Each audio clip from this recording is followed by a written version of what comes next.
सिया सांवली सलोनी सी एक अनाथ लड़की जिसे ससुराल वाले ने मनहूस कहकर घर से निकाल दिया क्योंकि शादी के दिन ही उसके पति की मौत हो गई थी। सिया रोते रोते बस में चढ़ गई और जब होश में आई तब तक प्रयागराज पहुंच चुकी थी। सिया की ज़िंदगी शुरू होने से पहले ही समाप्त हो चुकी थी। सिया ने सोचा कि अब वह अपनी जान दे देगी। सिया उठी और आई।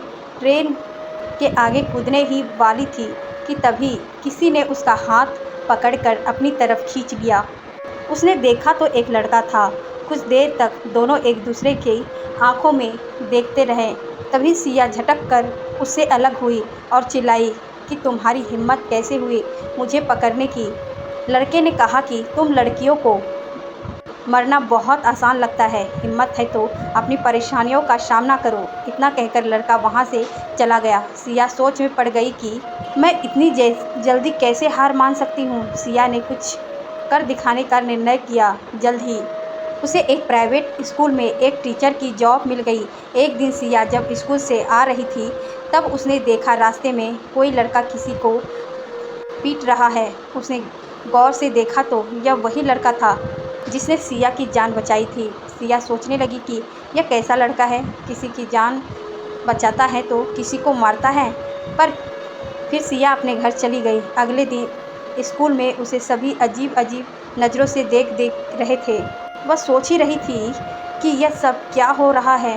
तभी हेड मास्टर आए और स्कूल से निकल जाने की धमकी देने की माफ़ी मांगने लगे। सिया को कुछ समझ नहीं आ रहा था। वह स्टाफ रूम की तरफ बढ़ गई।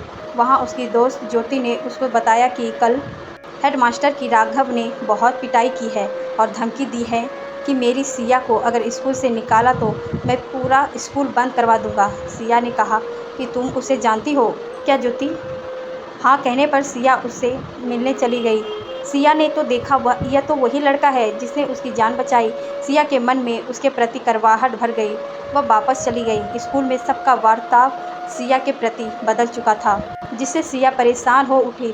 सिया सोच रही थी कि सब कुछ ठीक हो जाएगा, पर एक दिन राघव ने सिया का रास्ता रोककर सबके सामने उसे प्यार करने का दावा कर दिया। सिया डर गई और दूसरी नौकरी ढूंढने लगी और ज्योति की मदद से उसे नौकरी मिल भी गई। सिया उस शहर से थोड़ी दूर एक गांव में एक ठाकुर के पोते का ट्यूशन पढ़ाने लगी। ठाकुर बहुत दबंग था, छोटी सी गलती पर बहुत बड़ी बड़ी सज़ा देते था। सिया डरती थी पर सुकून में थी कि अब राघव की वजह से वह शर्मिंदा नहीं होगी। कुछ दिनों बाद वह भोजकी रह जाती है जब राघव उसे घर में आता है। उसे पता चलता है कि राघव इस घर का बेटा है। सिया परेशान उठी। एक तरफ ठाकुर की निर्दयता और दूसरी तरफ राघव। सिया ने सोचा कि वह इसी घर में रहेगी पर राघव के सामने नहीं आएगी। पर सिया के एक दिन हड़बड़ाहट में कीमती सामान टूट जाता है और सिया राघव के सामने आ जाती है। राघव बहुत खुश होता है पर ठाकुर सिया को सज़ा देना चाहता है। राघव अपने पिता को सिया को सज़ा देने से रोकता है और कहता है कि जब तक यह लड़की इस सामान की कीमत ना चुका दे तब तक उसे है इस घर से कहीं नहीं जाने दीजिएगा। सिया ने गुस्से की तरफ से राघव को देखा और वहाँ से चली गई।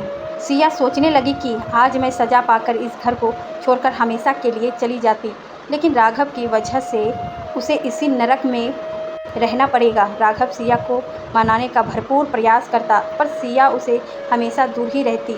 एक दिन सिया राघव के दोस्तों की बातें सुन लेती है। सिया सोचने लगी कि राघव ने यह सब उसे सज़ा से बचाने के लिए किया। उसे याद आया कि उसने राघव को कई बार गरीबों की मदद करते हुए देखा। राघव कैसा है, अच्छा है, बुरा है, इसी उधेड़बुन में थी सिया की। तभी राघव ने कहा कि मैं तुमसे बहुत प्यार करता हूँ और शादी करना चाहता हूँ। सिया गुस्से में आ गई और कहने लगी कि क्या जानते भी हो कि प्यार क्या होता है, कि बस शुरू हो गए।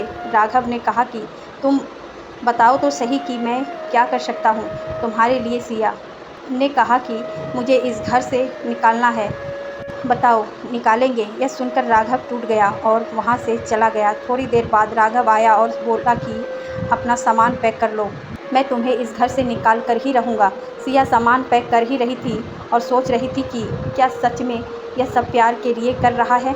सिया का भी दिल पिघलने लगा था, लेकिन वह जानती थी कि मैं एक विधवा हूँ और कोई भी विधवा से शादी नहीं करना चाहता। इसीलिए वह चुपचाप राघव के पीछे चलने लगी। बस स्टॉप पर राघव ने उसे अंतिम बार अपने एहसास के बारे में बताया। तभी सिया ने कहा कि मैं एक विधवा हूँ। राघव शॉक हो गया, कुछ नहीं बोला कुछ ही देर तक। तभी सिया ने कहा कि कहाँ गया तुम्हारा प्यार? मैंने कहा था ना कि प्यार पाने का नहीं निभाने का नाम है। अब क्या हुआ तुम्हें राघव? बोलो। इतना कहकर सिया बस पर बैठने लगी कि तभी किसी ने उसका हाथ पकड़ा। मुड़ कर देखा तो राघव था। सिया ने पूछा, अब क्या हुआ? राघव ने जवाब दिया कि मैं फिर भी तुमसे शादी करना चाहता हूँ। सिया रुक गई। उसके मन में से राघव के प्रति कड़वाहट निकल चुकी थी और दिल में शरबत घुल गया था। सिया ने राघव का हाथ पकड़ा और चल पड़ी अपने नए सफ़र की ओर।